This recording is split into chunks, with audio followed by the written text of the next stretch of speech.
分鐘話你知邊5種人唔適合用免負重失矯形器 K39D。第一，對於認知障礙症病人，因為佢哋嘅認知能力下降，可能無法正確佩戴，佢就會大大降低效果，除非有其他人幫佢哋佩戴就可以使用。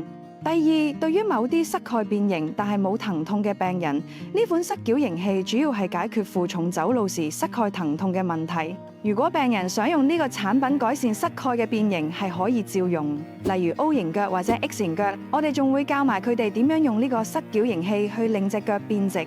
第三，對於某啲病人唔願意接受膝蓋外面有硬性裝置，會令佢哋感覺唔舒服。呢個係心態問題，就好似有啲人對假牙或者耳聾機嘅接受程度就唔高，咁樣失矯形器未必適合佢哋。